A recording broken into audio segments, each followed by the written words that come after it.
Hey everyone, so I have a difficult landscape photography decision to make, but I need to go back a little bit to kind of explain where I'm at. So when I first started in landscape photography, I bought an EOS 5D Mark 1. Yeah, Mark 1. 12 megapixels, and it's amazing. And one of my favorite lenses for that camera was the Canon L series 17 to 40 millimeters. And I just love being able to get down to that 17 millimeter end, nice and wide. But I kind of liked that flexibility, unlike a 16 to 35. Just got to duck under this bush. Unlike a 16 to 35, you have that little bit of extra reach to the 40 millimeter end. And I love that lens, and it was an f4 lens, which meant it was a lot lighter than, say, a 16 to 35 2.8 lens.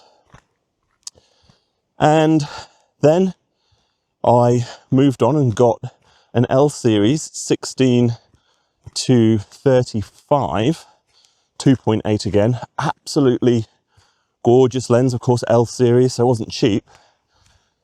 And then I moved to Sony because that camera was getting so old, and it must have had 100,000s of shutter actuations. I don't know. It's getting a bit slippy here. So I switched to Sony, and I switched to the A7R4, which is a 61 megapixel camera. So a bit of a jump from 12 megapixels to 61. Now,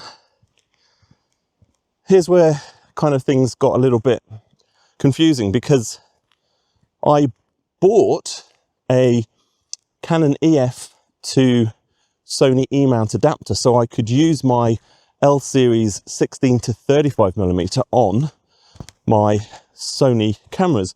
But there's a few problems with that. Number one, it could have just been me, could have been the test shots I did wrong, but I just kind of felt it wasn't quite sharp, and kind of felt like the autofocus, not that I use that a massive amount in landscape photography, was, I don't know, again, it could have been me, but just not quite where it should have been with a native Sony lens. And the other thing is, the adapter actually weighs quite a bit, at least relatively speaking, when you're trying to keep your gear light to go hiking, to get to these landscape photography locations. You don't want to have to add extra unnecessary weight. So all that brought me to the point of where I bought a Sigma 24 to 70 E-mount, so a native Sony mount, not native Sony lens, but a E-mount lens that I could use without an adapter on the A7R4. And I also bought the 70 to 200 millimeter G Master 2.8. And the reason I bought 2.8 lenses was because I wanted to use them for video as well. So, and I wanted, number one, to be able to use that low aperture to throw the background out of focus, and also to be able to use it filming in low light, like if I'm filming around sunset or in blue hour. So kind of ended up with a mishmash of lenses, and in terms of landscape photography and hiking lenses, they're too heavy. Like, I know I'm a bit fat and my health or my fitness level needs to increase, which it will. But even so, when you add in waterproof gear, clothes, food, and the filming gear that I need on top of the photo gear to make these videos, things get really heavy, and I really need to lighten the load a bit. So I'm filming on the Osmo Pocket 3 at the minute, which is great. It's small and it's light. And the little microphone I'm using, it's a DJI Mic 2, again, small and light. So it's really the landscape photography gear that I need to assess. Now, here's where it comes to that difficult decision.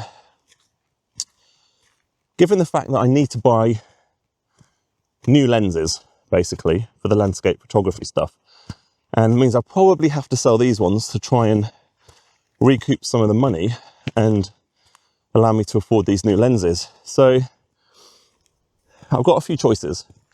Sell the Sony lenses that I've got, the 2.8 ones, sell the Canon 16 to 35 L series, take a breather, sell the L series lens, and then use some of that money, because no doubt it won't cover everything I need, and then buy some Sony or maybe third-party Sigma lenses that are f4 lenses that are going to be smaller and lighter for these landscape photography hikes. But here's the decision. Sorry it's taking me so long to get to it. Here's the decision. Now, given that I've basically got to buy all new lenses for my Sony camera, and I really like my A7R4. It's not perfect. I wish it had built-in bulb timer, so I didn't have to use an external timer, for example.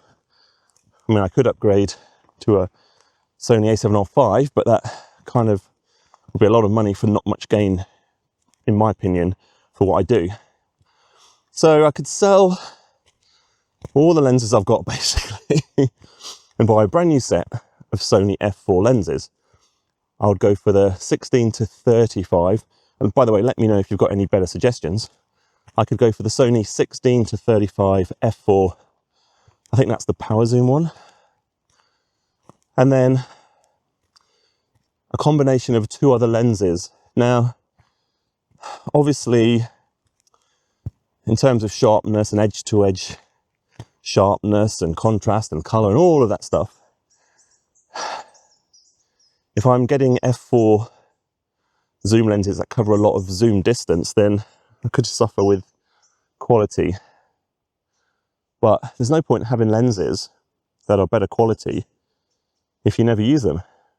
If you never bring them on hikes, then what's the point? If you never take a photo with a lens, then have you even got a lens at all?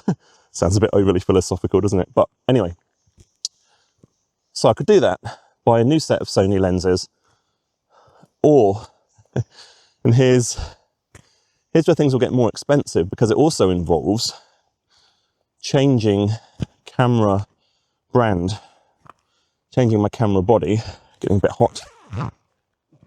Because there's one lens that I've seen from this other brand, this other manufacturer, that, I don't know, is calling to me. I know that sounds ridiculous for a lens. It's just a bit of glass. It's calling to me, and I don't know why. Well, I kind of do. It's a f4 lens, so that's perfect. That's what I want, and it's wide angle zoom. But it's a 14 to, I'm going to get this wrong now. I've been dreaming about it. 14 to 30. I'll put it on screen if I'm wrong. So, and it's a really wide angle lens, and I actually love, absolutely love, wide angle lens photography. I just love the perspective of it. And the great thing about this lens I'm thinking about, oh, you're a bit close there, sorry about that. The great thing about this lens that I'm thinking about is that the front of the lens for a 14mm doesn't stick out the front. That means I can use normal landscape photography filters on it, like my ND filters that I've got in the bag there.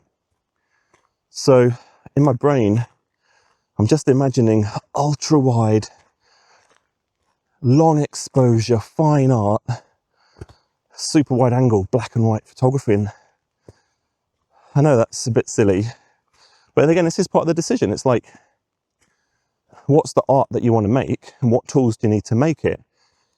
But anyway, the brand that I'm thinking of switching to, and don't click off if you hate this brand, I'll explain a bit more, is I'm thinking of switching to Nikon or Nikon if you're in the States. But the reason is that lens I was just talking about is a Nikon lens. And I was looking at some of the other lenses, and I worked out a really good package of lenses that would get me from 14mm all the way to 300mm with reasonable amount of weight, all f4 lenses.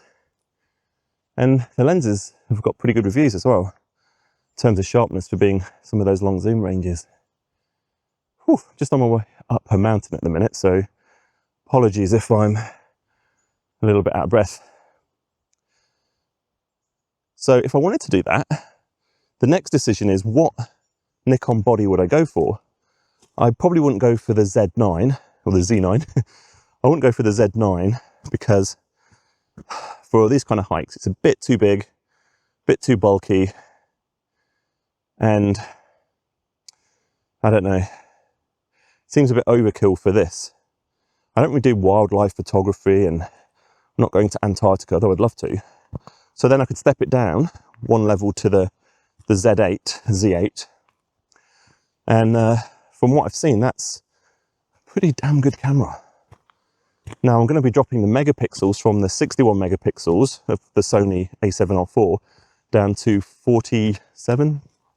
Correct me if I'm wrong, I think it's 47, which I know only 47 megapixels is a bit of a silly thing to say when I started with a 12 megapixel camera, but 47 megapixels, I'm still going to be able to print that reasonably large, especially if I factor in viewing distance and stuff.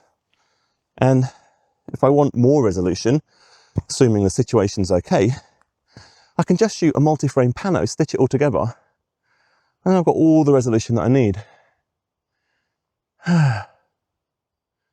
Anyway, I would love your thoughts on this, whether you're a Sony or a Nikon shooter, or if you've got Nikon gear already and you use it for landscape photography and hiking. I would absolutely love to talk to you in the comments and learn what you think might be a good setup and what the trade-offs might be. Anyway, this channel is all about landscape photography, both the taking of photos and kind of some of the decision making that goes into it. Please subscribe, and if I get to the top of this hill, you might see me in another video actually taking a photo. Okay, bye.